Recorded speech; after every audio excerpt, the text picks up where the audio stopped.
నేటిదిన వాక్య ధ్యానం కొరకు 84వ కీర్తన 10వ చరణంలో రాయబడిన వాక్యాన్ని చదువుకుందాం. నీ ఆవరణములో ఒక దినము గడుపుట 1000 దినముల కంటే శ్రేష్టము. భక్తిహీనుల గుడారములలో నివసించుట కంటే నా దేవుని మందిర ద్వారం వద్ద నుండుట నాకిష్టము. చదవబడిన ఈ వాక్య భాగంలోని దీవెన నా ప్రియులకు మీరందరూ పొందుదురుగాక.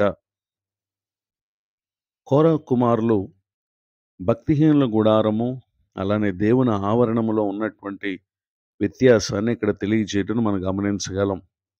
దేవుని ఆవరణములో అనగా దేవుని సన్నిధి ఉండేటటువంటి స్థలములో ఒక దినము గడుపుట అది 3 సంవత్సరములు దేవునిని విడిచి లోకంలో గడిపినటువంటి వాటన్నిటికంటే కూడా గొప్పది అనేటటువంటి విషయాన్ని ఇక్కడ తెలియచేయటం మనం గమనించగలం.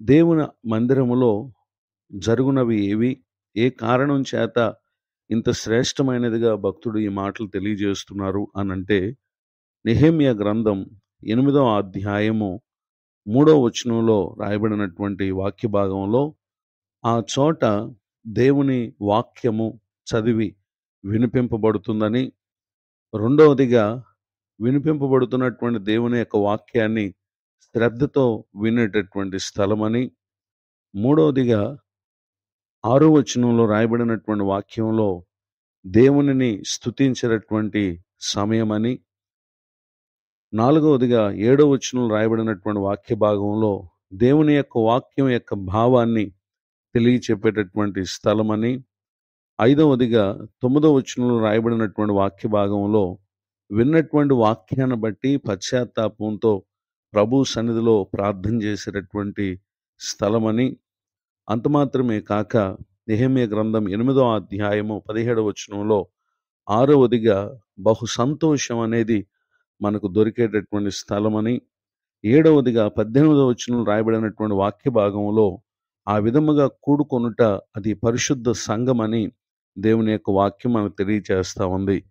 మరి ఈ కార్యములన్నీ చేయుటకు 8వ అధ్యాయం 1వ వచనంలో ఏక మనసు అనేది ఆ స్థలమందు కనపడేదిగా ఉంటుంది.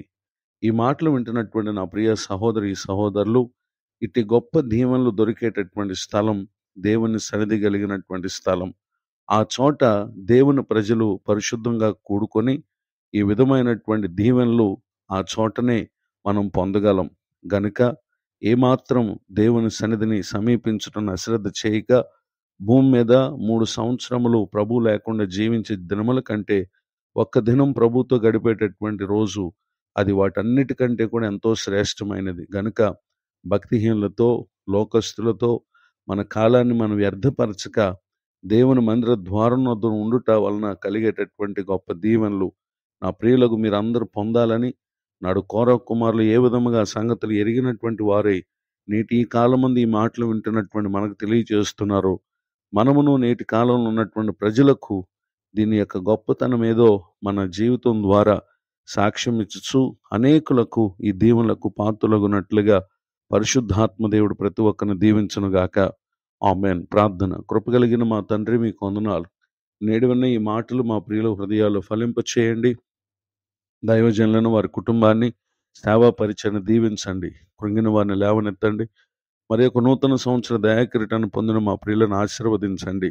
మీ కృపాక్షేమలతో తమ ముందున్నటువంటి జీవిత దినములన్నీ మేలు కలుగు చేయమని యేసు క్రీస్తు నామములో ప్రార్థిస్తున్నాను తండ్రి.